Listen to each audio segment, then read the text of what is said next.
Uh, one of the interesting things that you point out in the book is that young women, I don't want to trash young women, but I Yeah. think it's just a reality. And I went through this as much as anybody and probably didn't realize I was going through it at the time, which is that young women are, you haven't come into yourself. You don't know yourself very well. You haven't developed a sense of self and confidence.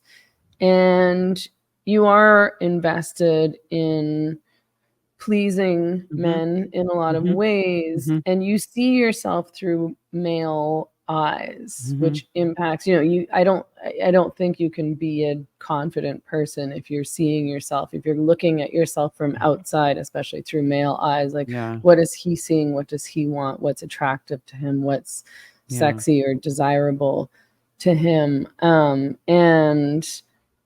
the real confidence isn't just like fuck you confidence, although it is, but it's because that's genuine, because you're Mhm. like, okay, like, fuck you, I don't really care what you think. Mhm. It's not a defiant childishness, but when you're going through that, I don't think you necessarily realize that you are. So I think that it's easy to be defensive, and it's also easy not to understand sort of what it is you're missing and what genuine, real confidence looks like.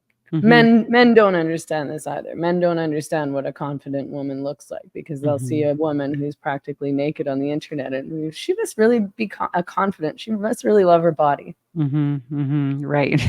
That's yeah.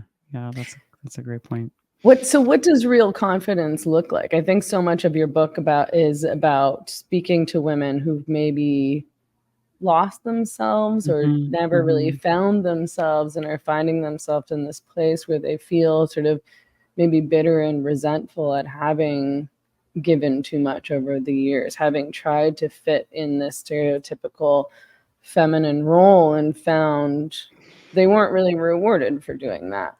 Well, first of all, I would say that the confidence literature, that I read and when I was researching this book is super interesting. Like just the difference between how women are and men are, vis-a-vis confidence. And you've probably heard some of these factoids that men will apply for a job if they meet 60% of the stated criteria, and women feel like they can't apply for it unless they meet nearly 100% and that kind of thing. And women are more likely to blame themselves if something goes wrong, and men are more likely to blame the situation, and on and on and on. It's very, very interesting.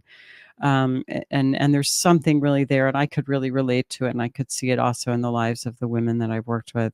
One of the things that I want to say in terms of confidence, though, is that you know the sort of big idea in the book is that there are qualities like nurture, warmth, kindness that help us get and stay connected to each other. And then there are qualities like fierceness and authority and shrewdness that help us get and stay connected to ourselves.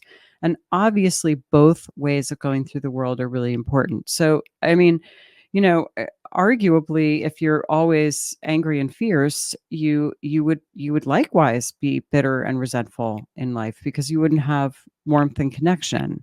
So it's not privileging one way over the other. It's just saying we need both. And for many women, it's much easier to access, nurturance and kindness and agreeableness and warmth and those qualities than to, figure out how to stand in your authority, make someone unhappy, deliver a hard truth, those kinds of things. So I do think that if we don't have access to those, what I call Lilith qualities, we can feel depleted, taken advantage of, bitter, resentful, that kind of thing. Um, because we never champion in ourselves. We never know what we want. We never cultivate our own desires and hopes, because we just don't even know how to do that, because we don't have access to that energy that helps us uh, be empowered and assertive. So there's kind of relationships with others which require a certain amount of compromise and uh, connection, and then there's personal empowerment and authority, and that requires not always putting our relationships first, right? Sometimes those things are going to be at odds with one another, and you got to know when to pick which one. It's a question of discernment. I use that term over and over again in the book because it's important.